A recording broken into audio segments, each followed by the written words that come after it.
আমি এখন নিরালাপুঞ্জি যাওয়ার উদ্দেশ্যে রওনা হয়েছি। নিরালাপুঞ্জি হচ্ছে শ্রীমঙ্গল উপজেলার সিন্দুরখান ইউনিয়নের দুর্গম একটি পাহাড়ি গ্রাম। এটি সিলেট বিভাগের অন্যতম উঁচু গ্রাম হিসেবে পরিচিত, যার উচ্চতা সমুদ্রপৃষ্ঠ থেকে প্রায় 1200 ফুট। আমরা মূলত রওনা হয়েছিলাম শ্রীমঙ্গলের একটি জনপ্রিয় ইকো রিসোর্ট অরণ্যের দিনযাত্রী থেকে। আমরা মূলত রওনা হয়েছিলাম 16টা বাইক নিয়ে এই রিসোর্ট থেকে। আমাদের রিসোর্ট থেকে নিরালাপুঞ্জির দূরত্ব হচ্ছে প্রায় 20 কিলোমিটার। মজার ব্যাপার হচ্ছে 16টা বাইকের মধ্যে আমার সামনে রয়েছে 2টা আর আমি পিছনে।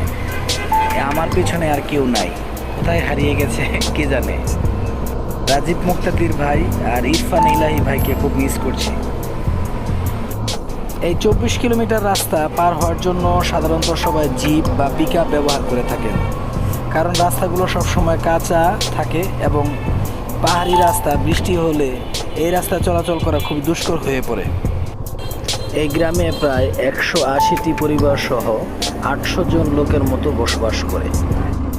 শহর থেকে আসার সময় 20 কিলোমিটার রাস্তার মধ্যে প্রায় 10 কিলোমিটার রাস্তায় এইরকম এবড়ো থেবড়ো, উঁচু নিচু টিলাতে ভরপুর। কিন্তু কিছু কিছু জায়গায় রাস্তা এতটাই খারাপ ছিল যে বাইক নিয়ে উঠতে গিয়ে আমার খুব কষ্ট হয়ে গিয়েছে। তারপরও চেষ্টা ছিল সেখানে যাবই। এত সুন্দর একটা দৃশ্য না দেখলে সব সময় ভিতরে একটা আফসোস কাজ করবে।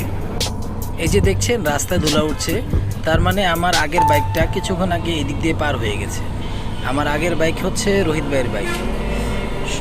তাকে একবার হারিয়ে ফেললে খুঁজে পাওয়া খুব দুষ্কর। সমস্যা হচ্ছে এখানে গুগল ম্যাপ কাজ করে না। কোনো কারণে যদি একবার রাস্তা হারিয়ে ফেলি তাহলে আর খুঁজে পাওয়া খুব কঠিন হয়ে যাবে।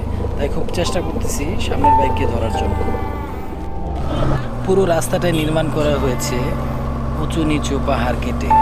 কিছু কিছু জায়গায় এতই দুর্গম, আসলে বোঝাই যায় না যে এখানে কোনো রাস্তা বা নগরী আছে। যারাই আমাদেরকে দেখছে সবাই অবাক দৃষ্টিতে তাকিয়ে আছে, কারণ এই রাস্তা সাধারণত বাইক চলাচল খুব একটা করে না। পুরো এলাকাটাই জনমানব শূন্য। পথ হারিয়ে গেলে কাউকে যে জিজ্ঞেস করবো এরকম কেউ নাই। এই জায়গায় যদি পাহাড়ি দস্যুরা আক্রমণ করে তাহলে এখান থেকে উদ্ধার পাওয়া খুব কষ্টকর হবে। যাই হোক, আল্লাহ ভরসা, বাজে চিন্তা বাদ দিই। নিরালাপুঞ্জিতে যেতে হবে এই চিন্তা নিয়ে আপাতত বাইক চালাই।